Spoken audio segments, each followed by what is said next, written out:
Intermediate chemistry के बच्चे ध्यान दें। आज हम पढ़ने वाले हैं एथिल ब्रोमाइड। ठीक है, एथिल ब्रोमाइड। तो एथिल ब्रोमाइड सबसे पहले तो हम जानते हैं कि इसका मॉलिक्यूलर फार्मूला क्या होता है। तो जैसा कि आप बोर्ड पे लिखा हुआ देख रहे हैं, एथिल ब्रोमाइड का मॉलिक्यूलर फार्मूला होता है C2H5Br। अच्छा, इसको दूसरी तरीके से भी लिखा जा सकता है। कैसे लिखा जा सकता है? इसको हम लिख सकते हैं C2H5 को क्या लिख सकते हैं, CH3 bond CH2 bond Br। ठीक है, तो एथिल ब्रोमाइड जो होता है ये इसका कॉमन नेम है। C2H5Br का कॉमन नेम या सामान्य नाम जो है वो एथिल ब्रोमाइड है। अगर इसका हम IUPAC नाम देखें, IUPAC, ठीक है, तो IUPAC नेम जो इसका होता है क्या हो जाएगा, इसकी हम नंबरिंग करेंगे 1, ये 2, तो क्या हो जाएगा, सबसे पहले IUPAC नाम में हम क्या लिख रहे हैं, हमारा फार्मूला होता है prefix plus name of hydrocarbon chain, hydrocarbon, और प्लस क्या लिखते हैं, सफिक्स लिखते हैं, है ना। तो यही तो फार्मूला होता है IUPAC लिखने का, IUPAC नाम लिखने का यही फार्मूला होता है। तो इस फार्मूले से जब हम इसका नाम लिखेंगे तो ये जो Br है ये हमारा क्या है, प्रीफिक्स है। अगर प्रीफिक्स है तो इसका नाम पहले लिखा जाएगा, तो क्या हो जाएगा, ब्रोमो। ठीक है, ब्रोमो हो जाएगा Br के लिए। और 2 कार्बन लगे हुए हैं तो क्या हो जाएगा, एथ हो जाएगा, और सभी सिंगल बॉन्ड के साथ में जुड़े हैं तो क्या हो जाएगा, एथेन हो जाएगा।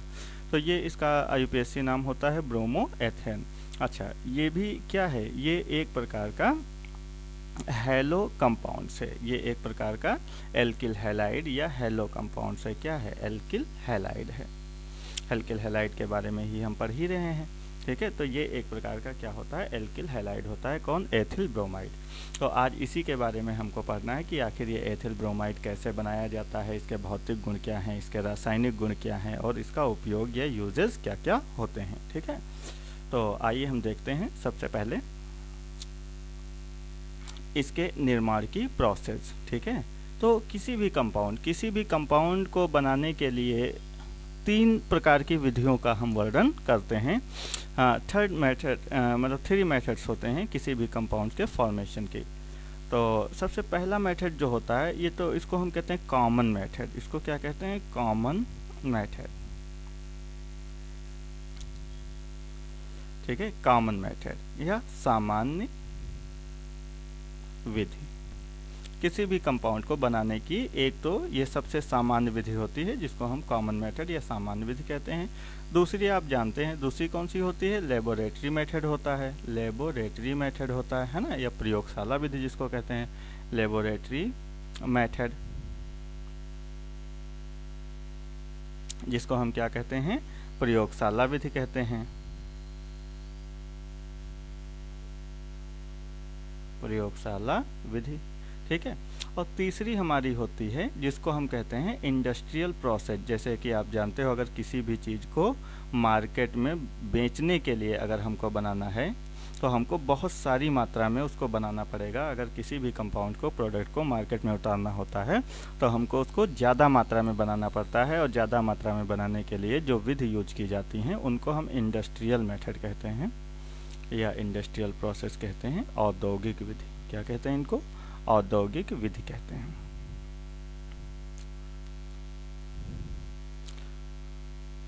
अच्छा, अब देखो, हमको जो एथिल ब्रोमाइड में पढ़ना है वो हम पढ़ेंगे कॉमन मेथड पढ़ेंगे, और क्या पढ़ेंगे, लेबोरेटरी मेथड पढ़ेंगे। ये 2 मेथड हम एथिल ब्रोमाइड में पढ़ेंगे। ठीक है,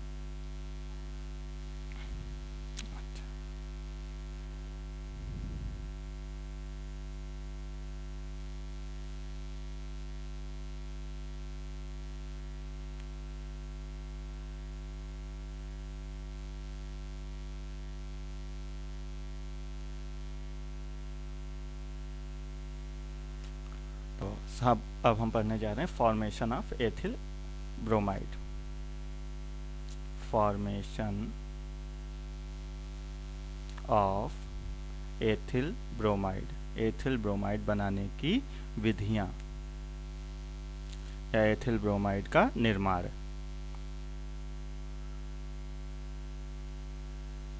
और इसमें सबसे पहली विधि अभी हमने बताया कौन सा, कॉमन मेथड, कॉमन मेथड या सामान्य विधि। हिंदी आप लोग जो हिंदी मीडियम से हैं वो लिखते रहेंगे, ठीक है। कॉमन मेथड या सामान्य विधि। सामान्य विधि में हम जो सीखेंगे एथिल ब्रोमाइड बनाने की प्रोसेस, वो जनरली हम एथिल अल्कोहल से सीखेंगे, एथिल अल्कोहल। तो जो सबसे पहली विधि है, जो सबसे पहली रिएक्शन है, वो है कि एथिल अल्कोहल की जब हाइड्रोजन ब्रोमाइड, क्या होता है एथिल अल्कोहल, C2H5OH, ये क्या हो जाता है, एथिल अल्कोहल हो जाता है। इसकी रिएक्शन जब हाइड्रोजन ब्रोमाइड से कराते हैं, HBr से कराते हैं, तो देखो ये जो OH है वो इस H के साथ में जुड़ करके क्या बना देगा, H2O बना देगा, H2O, और हमारे पास क्या बच जाएगा, C2H5Br, ठीक है। और ये क्या हो गया, ये आपका एथिल ब्रोमाइड हो गया, ये आपका एथिल ब्रोमाइड बन गया, ठीक है। तो ये पहली प्रोसेस है। अच्छा, ये जो रिएक्शन होती है ये कंसंट्रेटेड H2SO4 की उपस्थिति में होती है, ठीक है। कंसंट्रेटेड H2SO4, इसकी उपस्थिति में ये रिएक्शन कराई जाती है, ठीक। दूसरी रिएक्शन देखो, दूसरी रिएक्शन क्या होती है, दूसरी रिएक्शन में, दूसरी रिएक्शन जो है हमारी, उसमें हम एथिल अल्कोहल को फास्फोरस और ब्रोमीन के साथ गर्म करते हैं। Ethyl alcohol C2H5OH, ethyl alcohol, इसके कितने 6 मॉलिक्यूल हम लेंगे एथिल अल्कोहल के, इसको गर्म करेंगे हम ब्रोमीन 3Br2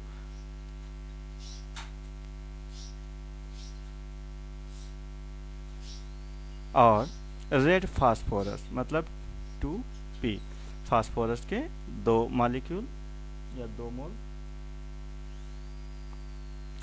तो इसको जब हम गर्म करेंगे तो क्या होगा, यहाँ से ये जो OH है वो OH रिप्लेस हो जाएगा, ये जो OH है OH हट जाएगा, इसकी जगह पे Br जुड़ जाएगा। Br कितने हैं, 6 हैं। तो ये हमारा बन जाएगा 6 C2H5Br, ठीक है। Br कितने थे, 6, और ये यहाँ पर भी Br कितने हो गए, 6 हो गए। इसके साथ साथ हम इससे पहले भी पढ़ चुके हैं, हम क्या पढ़ चुके हैं, H3PO3, ये हम पहले भी पढ़ चुके हैं। और इसको क्या कहते हैं, इसको आर्थोफास्फोरस अम्ल कहते हैं। क्या कहते हैं, आर्थोफास्फोरस अम्ल कहते हैं। तो ये हमारा साइड प्रोडक्ट हो जाएगा आर्थोफास्फोरस अम्ल।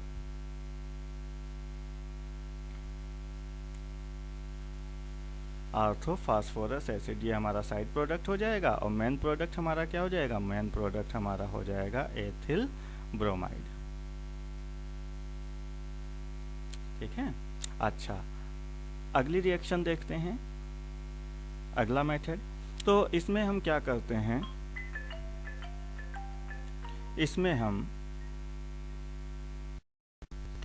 हाँ, तो हमारी तीसरी जो रिएक्शन थी उसमें हम क्या करते हैं कि एथिल अल्कोहल जो होता है C2H5OH, एथिल अल्कोहल, इस एथिल अल्कोहल की रिएक्शन हम कराते हैं सोडियम ब्रोमाइड के साथ में, NaBr के साथ में, सोडियम ब्रोमाइड, ठीक है। और साथ में क्या रहेगा, H2SO4, कैसा H2SO4 रहेगा, कंसंट्रेटेड रहेगा, कंसंट्रेटेड मतलब सांद्र H2SO4।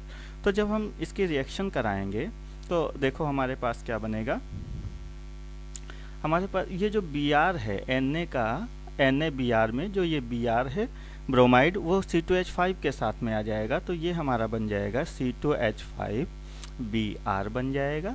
अच्छा, इसके साथ साथ देखो और क्या बन जाएगा, तो इसके साथ साथ साइड प्रोडक्ट बनाने से पहले हम थोड़ा सा देखेंगे कि ये जो H2SO4 होता है, इसको देखो कैसे तोड़ते हैं, H2SO4, इसको देखो कैसे तोड़ते हैं। तो ये हो जाता है आपका H प्लस और प्लस HSO4 माइनस, इसमें ये ब्रेक होता है। अब ध्यान दो, अब यहाँ पर हाँ, तो ये जो H2SO4 होता है, ये जो आपका H प्लस और HSO4 माइनस, अच्छा इसको तो हाइड्रोजन आयन कहते हैं, ये तो आप जानते ही हैं। H प्लस को आप क्या कहते हो? हाइड्रोजन आयन, ठीक है। और इसको, ये जो आपका होता है, ये हाइड्रोजन सल्फेट आयन होता है, ये होता है हाइड्रोजन सल्फेट आयन, ठीक है। अच्छा, तो देखो यहाँ का ये जो OH है, ये ठीक है, C2H5OH वाला, वो इस H प्लस के साथ में जुड़ करके आपका क्या बना देगा? H2O बना देगा। क्या बना देगा? H2O बना देगा, ठीक है। और ये जो आपका HSO4 है, ये Na के साथ में, Na कैसा होता है? पॉजिटिव होता है। तो ये जो HSO4 है, ये आपका Na के साथ में जुड़ करके क्या बना देगा? NaHSO4, सोडियम हाइड्रोजन सल्फेट, ये बना देगा, ठीक है। तो इस प्रकार से जो आपका प्रोडक्ट है, वो देखो क्या बन जाएगा। वो प्रोडक्ट आपका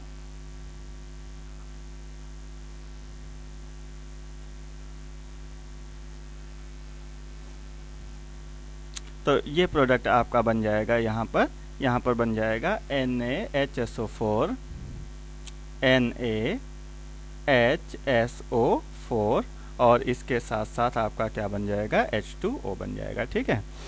अच्छा, तो ये तो आपकी हो गई सामान्य विधियाँ या कॉमन मेथड, ठीक है। अब हम अगली विधि देखते हैं, अगला मेथड देखते हैं, जिसको हम कहते हैं लेबोरेटरी मेथड या प्रयोगशाला विधि।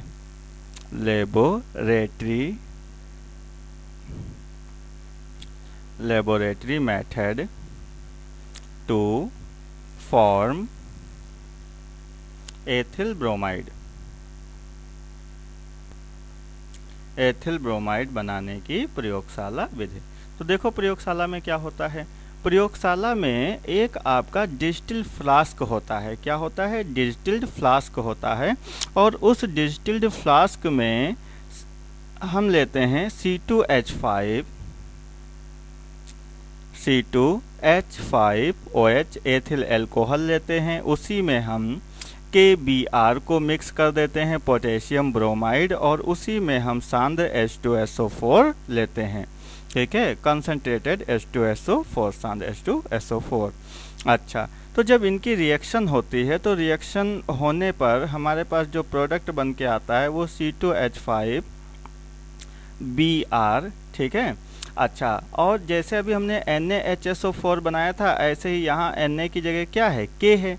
तो यहाँ पर क्या बन जाएगा? यहाँ पर बन जाएगा KHSO4, पोटेशियम हाइड्रोजन सल्फेट, और इसके साथ साथ क्या बनेगा? H2O बन जाएगा। तो इस प्रकार से हमारा एथिल ब्रोमाइड बन जाता है। ये प्रयोगशाला विधि है, ठीक है। अच्छा, ये 2 चरणों में, हाँ, तो ये जो रिएक्शन होती है, ये रिएक्शन 2 पार्ट में होती है। देखो, पहला चरण क्या होता है? फर्स्ट स्टेप क्या होता है?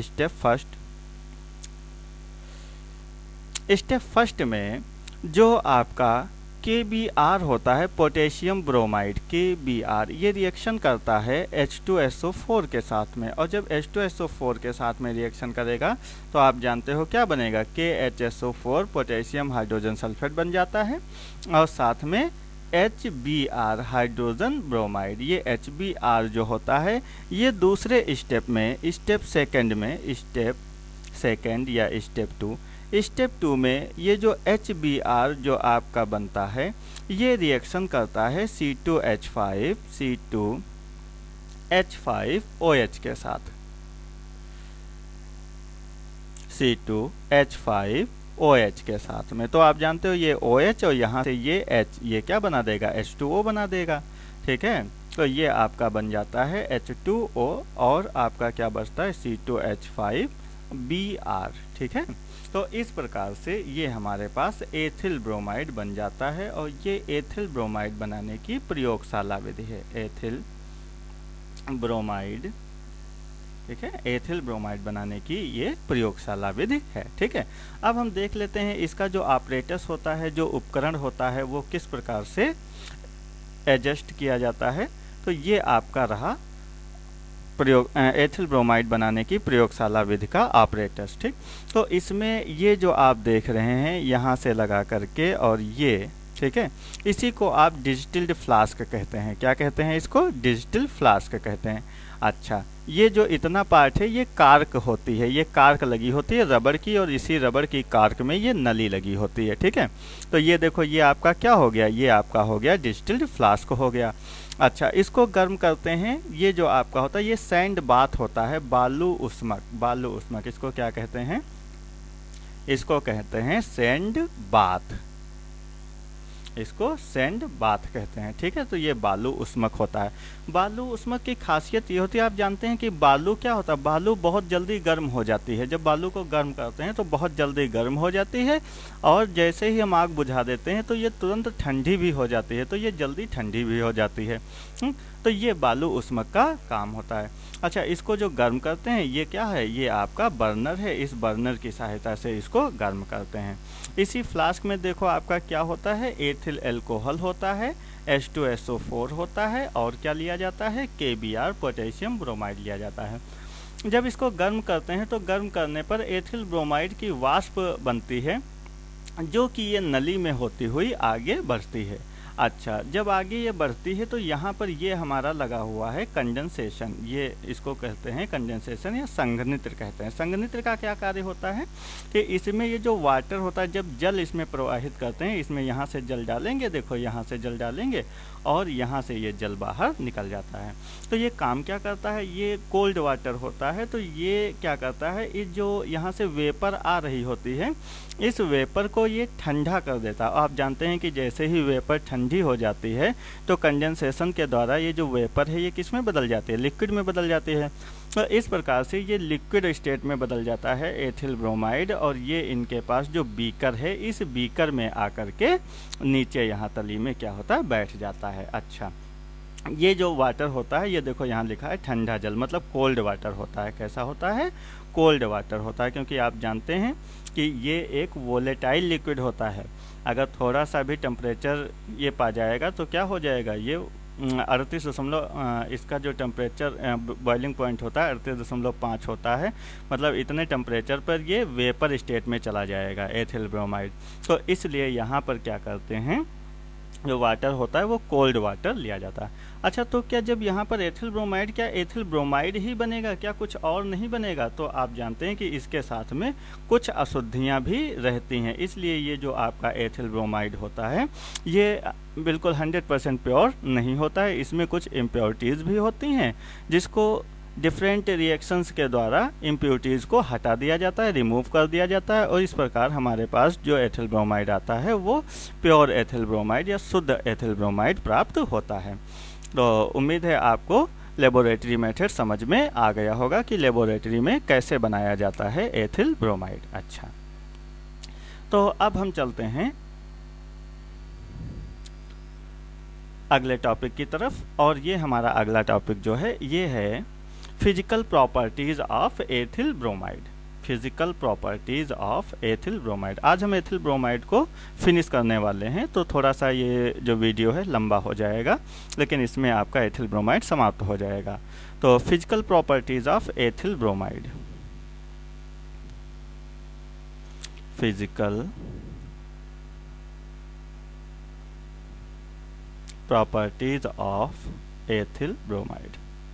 एक बात और बताना चाहेंगे कि इसमें जो लेबोरेटरी मेथड होता है ये ज़्यादा इम्पोर्टेंट होता है, और कुछ कंपाउंड्स होते हैं जिनकी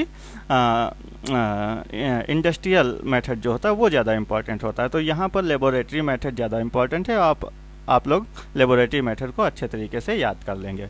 physical properties of ethyl bromide. अच्छा, तो सबसे पहले पॉइंट तो ये है कि जो आपका एथिल ब्रोमाइड होता है वो कैसा होता है? कलरलेस होता है। कलरलेस होता है। स्वीट स्मेल होती है इसकी, स्वीट स्मेल होती है, ठीक है। और इसके साथ साथ ये क्या होता है? वोलेटाइल लिक्विड होता है। वोलेटाइल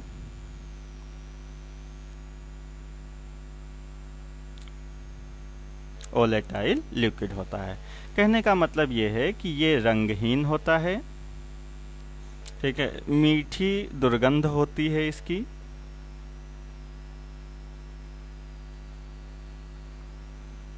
मीठी दुर्गंध या गंध है, और वोलेटाइल का मतलब होता है वाष्पशील द्रव होता है, मतलब अगर इसको टेम्परेचर मिल जाएगा तो ये वाष्प अवस्था में बदल जाता है, वाष्पशील द्रव होता है। ठीक है, ये तो इसका पहला भौतिक गुण है, पहला फर्स्ट फिजिकल प्रॉपर्टीज है। सेकंड फिजिकल प्रॉपर्टीज देखो इसकी क्या होती है, उसके लिए हमको जानना पड़ेगा विलायक के बारे में। विलायक, विलायक मतलब सॉल्वेंट। आपने जब मिक्सचर पढ़ा होगा तो वहाँ पे पढ़ा होगा सॉल्वेंट। सॉल्वेंट जो मिक्सचर होता है, मिक्सचर में कम से कम दो चीज़ें होती हैं, एक को हम सॉल्यूट कहते हैं, दूसरे को सॉल्वेंट कहते हैं। कोई चीज़ जिसमें घोली जाती है, जैसे अगर हम ले लें वाटर प्लस शुगर, मतलब जो चीनी का शरबत बनाया जाता है, तो ये जो वाटर और शुगर का जो मिक्सचर होता है, ठीक है, इसमें दो चीज़ें हैं, एक तो है वाटर और एक है शुगर। तो इसमें जो शुगर होता है ये माइनर क्वांटिटी में होता है, आप जानते हैं वाटर की अपेक्षा जो शुगर होता है ये माइनर क्वांटिटी में होता है,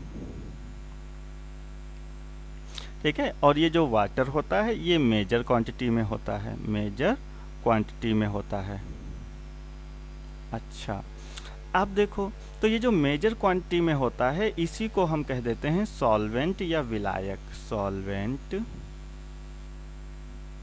ठीक है, या इसी को हम क्या हिंदी में क्या कहते हैं, विलायक कहते हैं, सॉल्वेंट या विलायक। अच्छा, ये जो माइनर क्वांटिटी में होता है इसको हम कहते हैं सॉल्यूट, या इसी को हम क्या कहते हैं, विलेय कहते हैं।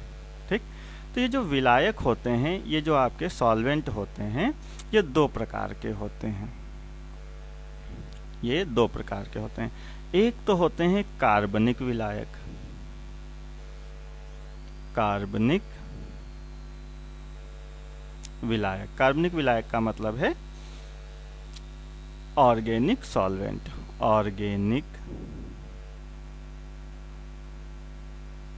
ऑर्गेनिक सॉल्वेंट, ठीक है। और जैसे एग्जाम्पल ले लेते हैं, जैसे आपका CCl4 कार्बन टेट्राक्लोराइड हो गया, इसके साथ साथ C2H5OH हो गया, है ना, बेंजीन हो गया C6H6, ठीक, ये सभी आपके कार्बनिक विलायक होते हैं। ठीक, अच्छा, इसके साथ साथ दूसरे कौन से होते हैं, दूसरे होते हैं अकार्बनिक विलायक,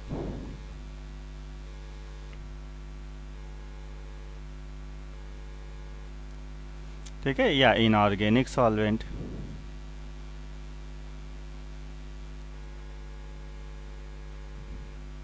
इनऑर्गेनिक सॉल्वेंट, इसका सबसे बेस्ट एग्जांपल है H2O, ठीक है, जैसे H2O हो गया, ये आपका क्या हो गया, ये इनऑर्गेनिक या अकार्बनिक विलायक हो गया।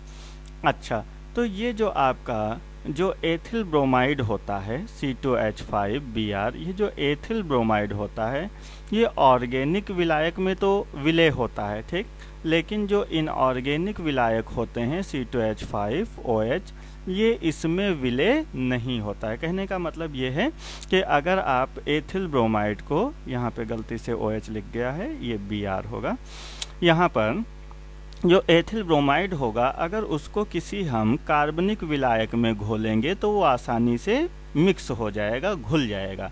लेकिन अगर इस एथिल ब्रोमाइड को हम अकार्बनिक विलायक में घोलेंगे तो ये इसमें जल्दी मिक्स नहीं होता है, मतलब इसमें ये घुलनशील नहीं होता है। अच्छा, तीसरा पॉइंट देखो क्या है। तीसरा पॉइंट हम अभी आपको बता चुके हैं कि इसका जो बॉइलिंग पॉइंट होता है BP मतलब ब्लड प्रेशर नहीं है, बॉइलिंग पॉइंट है, जिसको हम हिंदी में क्वथनांक कहते हैं।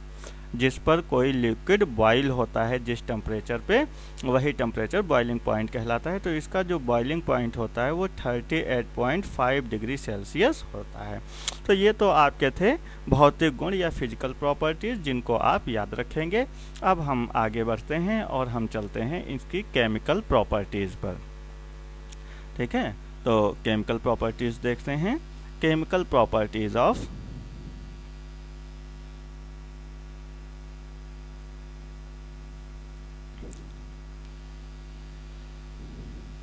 chemical properties of ethyl bromide।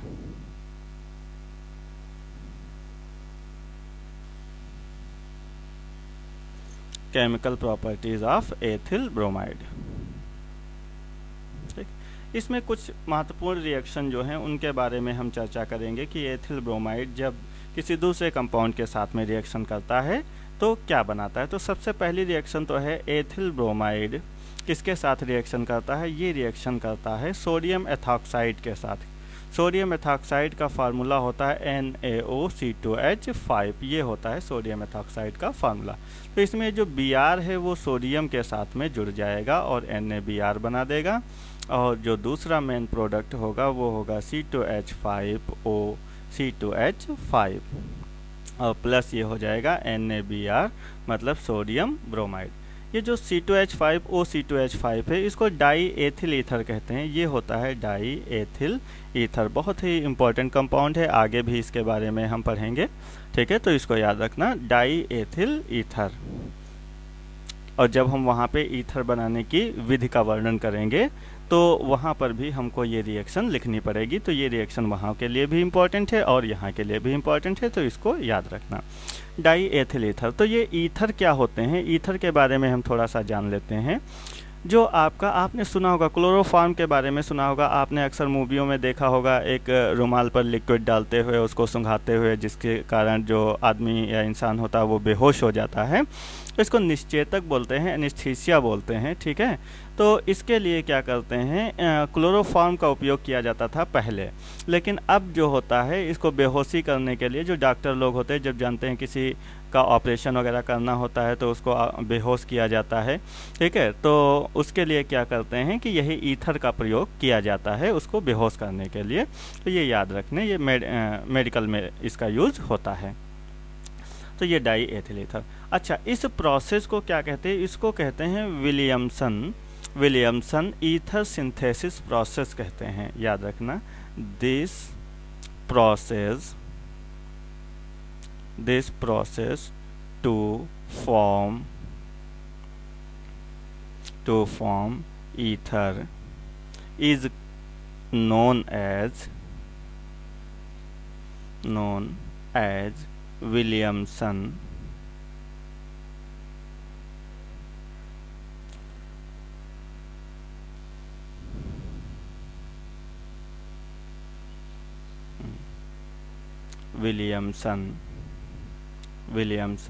Ether synthesis. Ether बनाने की यह विधि विलियमसन संश्लेषण विधि कहलाती है। ठीक है, तो इस रिएक्शन को आप याद रखेंगे। अच्छा, नेक्स्ट इसकी प्रॉपर्टीज़ हम देखते हैं। अगला गुण इसका रासायनिक गुण या केमिकल प्रॉपर्टीज़ क्या होती है। तो अभी तक तो आप पढ़ रहे थे कि एथिल अल्कोहल से एथिल ब्रोमाइड कैसे बनाया जाए, आपने इसके बारे में कई रिएक्शन पढ़ी हैं। लेकिन अगर हम कहें कि एथिल ब्रोमाइड से हमको फिर से अल्कोहल प्राप्त करना है, एथिल अल्कोहल, तो ये कैसे होगा। तो देखो, जब एथिल ब्रोमाइड C2H5Br इसकी किसी बेस के साथ रिएक्शन करा दोगे, बेस मतलब जैसे NaOH हो गया, तो NaOH ये क्या होता है, सोडियम हाइड्रोक्साइड, ये एक बेस है। तो इसके साथ जब रिएक्शन करा दोगे तो ये बन जाएगा NaBr। ठीक है, और आपके पास ये देखो वापस क्या बन जाएगा, C2H5OH वापस बन जाएगा। तो ये आपका क्या हो गया, ये हो गया एथिल अल्कोहल। ठीक, तो ये एथिल अल्कोहल बन जाता है किससे, एथिल ब्रोमाइड से। ठीक है, अच्छा, अब हम अगली रिएक्शन की तरफ बढ़ते हैं। तो अगली रिएक्शन इससे पहले भी हम पढ़ चुके हैं कि जब ये AgCN के साथ में रिएक्शन करता है, थर्ड रिएक्शन है कि अगर C2H5Br ये किससे रिएक्शन कर ले, AgCN के साथ में रिएक्शन कर ले, सिल्वर साइनाइड के साथ में, तो ये क्या बन जाता है, ये C2H5, ठीक है, NC बनता है। देखो NC, CN नहीं होता है, NC होता है, इसको याद रखेंगे। और क्या बन जाएगा, AgBr बन जाएगा। यहाँ से ये Br और यहाँ से ये Ag, ठीक है, AgBr बन जाएगा। इसका नाम होता है एथिल आइसोसाइनाइड, एथिल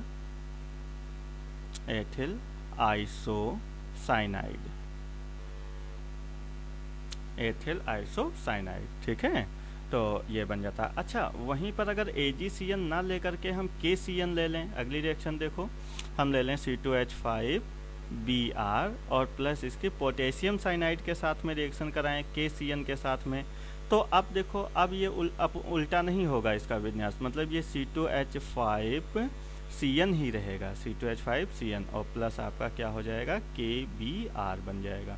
तो इसका क्या नाम हो जाएगा, इसका नाम हो जाएगा एथिल साइनाइड, एथिल साइनाइड। ठीक है, ये एथिल साइनाइड बन जाएगा। तो ये बेसिक अंतर है, यहाँ पे NC रहता है और यहाँ पर CN ही रहता है, ये इतना याद रखेंगे। अच्छा, अगली रिएक्शन देखते हैं।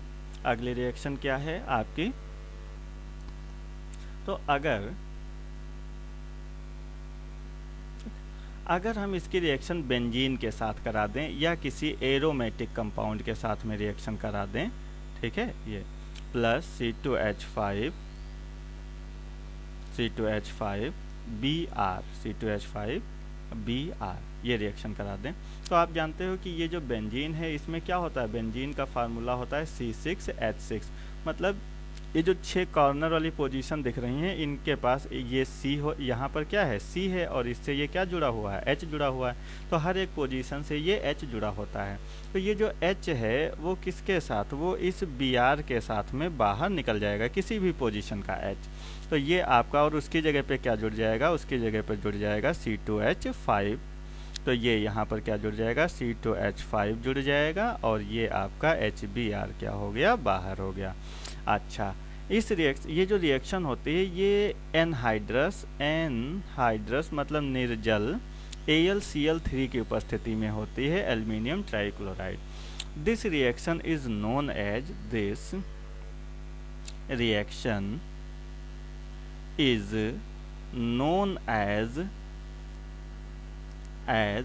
Friedel-Crafts reaction.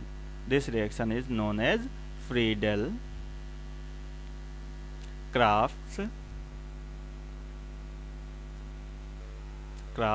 reaction.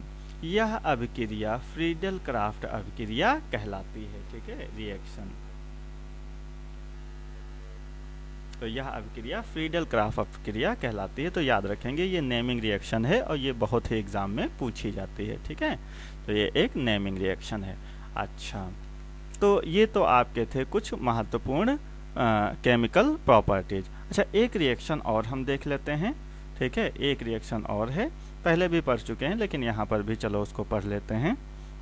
जब C2H5Br C2H5Br, ठीक है, ये किससे रिएक्शन करेगा, इसके 2 मोल और यहाँ की सोडियम धातु से 2Na से रिएक्शन करा दें C2H5Br। ठीक, तो आप जानते हैं कि ये जो Br है, ये वाला Br, ये दोनों Na के साथ में बाहर निकल जाते हैं। तो ये आपका क्या बन जाता है, C2H5 बॉन्ड C2H5 इस तरीके से बन जाएगा।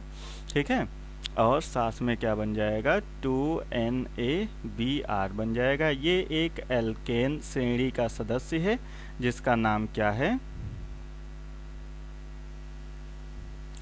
एल्केन श्रेणी का सदस्य है जिसका नाम आपका 4 है। तो 4 के लिए, 4 कार्बन के लिए क्या हो जाता है, ब्यूटेन, BUTANE, ब्यूटेन। ठीक, ब्यूटेन है।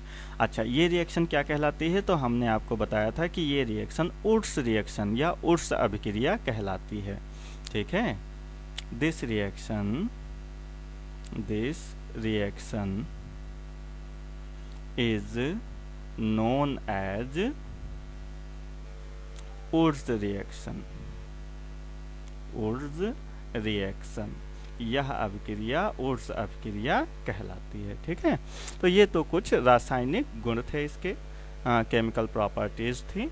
अब हम इसके कुछ उपयोग, महत्वपूर्ण उपयोग देख लेते हैं। यूजेस, इसके देखो यूजेस क्या क्या हैं।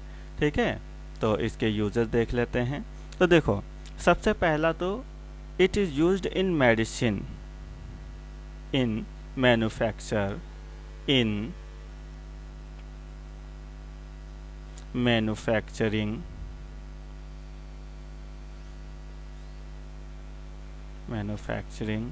Of medicine.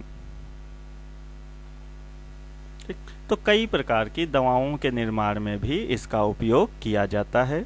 ठीक है, दूसरा विद द हेल्प ऑफ, कल हमने आपको बताया था इससे पहले क्लास में ग्रिग्नार्ड रिएजेंट या ग्रिग्नार्ड अभिकर्मक के बारे में। तो with the help of Grignard reagent, Grignard's reagent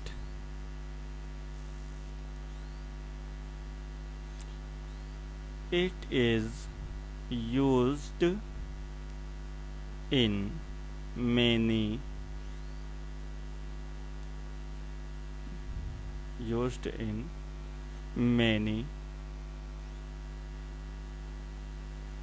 organic many important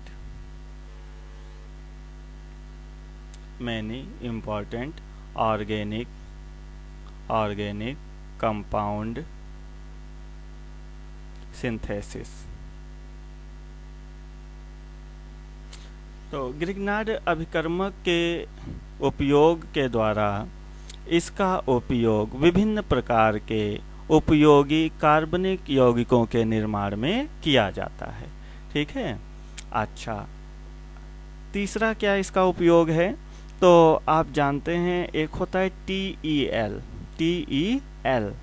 tetra ethyl lead. आपने जब पेट्रोलियम पढ़ा होगा हाई स्कूल में, तो उसमें पढ़ा होगा कि जब इंजन में पेट्रोल या डीजल का दहन होता है, कंबस्टन होता है उसका, तो कभी कभी ये ऑक्सीडेशन की प्रोसेस जो होती है समय से पूर्व हो जाती है, जिसके कारण इंजन फट फट की आवाज़ करता है। ठीक है। तो इस आवाज़ को रोकने के लिए हम इसमें टेट्रा एथिल लेड मिलाते हैं। ठीक है। तो यही टेट्रा एथिल लेड जो होता है ये एथिल ब्रोमाइड से ही बनाया जाता है। तो टेट्रा एथिल लेड सिंथेसिस में भी इसका उपयोग होता है इन TEL सिंथेसिस। तो टेट्रा एथिल लेड के संश्लेषण में या में भी इसका उपयोग, एथिल ब्रोमाइड का उपयोग होता है। अच्छा, और इसका उपयोग कहाँ करते हैं? तो एथिलीनी कारक के रूप में, एथिलीनिंग एज एन एथिलीनिंग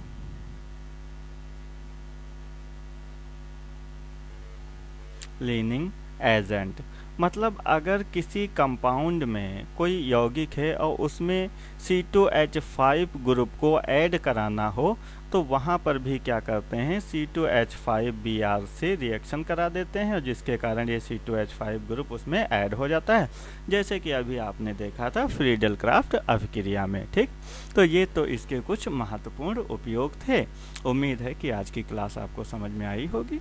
ठीक है। आगे हम अगली क्लास में कंटिन्यू करेंगे। Thank you very much for watching.